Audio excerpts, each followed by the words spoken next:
Det her er molekylemodellen for etanol.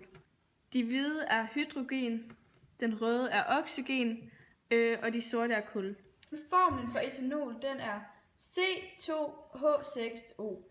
Og som man kan se, er der også 6 af de hvide, som jo er hydrogen, og en rød, altså oxygen, og 2 kul. Vi har taget den her komiske kolbe, hvor vi har sat en prop på, for at der er lufttæt.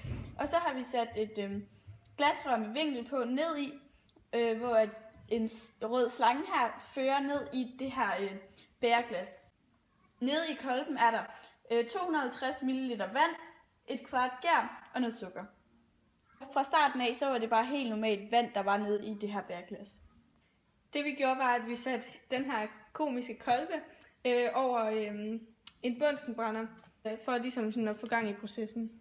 Slangen her, som fører ned i glasset, den gør sådan, at gærcellernes CO2 den kommer ned i bæreglasset. CO2 den ryger nemlig ud af slangen og ned i bæreglasset. Tilbage i den her kobbel her, der er der så O2'en, for den kan ikke komme ud, den bliver hernede. Nede i kolben er der så mangel på ilt, da CO2 er sådan røget over i bæreglasset. Og derfor vil der i kolben blive dannet alkohol, også kaldet for etanol. Det her er så det færdige resultat, hvor der også er kommet bundfald i kolben. Og her tilbage er der alkohol og vand med CO2. På den her måde kan man altså danne alkohol via gæring. Jeg har stillet nogle forskellige spørgsmål til nogle folk omkring alkohol.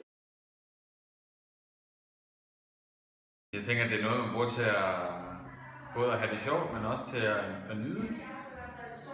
Jamen, jeg synes, det er fint nok. Altså, ja. Det smager dårligt. Jeg tænker, det er noget, der skal smages. Noget er godt, noget er ikke godt. Ja, det gør jeg. En gang imellem til festlig lejlighed. Små mængder. Jeg kan godt lide et glas rødvin, og så kan jeg en gang imellem godt lide at få en skotsk whisky. En gang imellem. Nej, overhovedet ikke. 0,5. Så er det forbudt. Er det ikke 0,5? Du må drikke det, der svarer til en genstand. Men ved du, hvor højt promillen skal være? Jeg interesserer mig selv for det, fordi jeg kunne aldrig drømme om at sætte mig i bilen, hvis det var, jeg havde drukket. Aldrig. Den aldersgrænse, der er sat nu her på 16 år, den synes jeg er rigtig fint. Det ved jeg ikke. Det må man simpelthen selv bestemme, når man selv kan styre det, tænker jeg. 20. Jeg synes, den er individuel. Før jeg vil fuld, skal jeg nok drikke. Det afhænger af, hvad definitionen på fuld er, men hvis definitionen for mig på fuld er, tror jeg, jeg skal drikke en 5-6 genstande.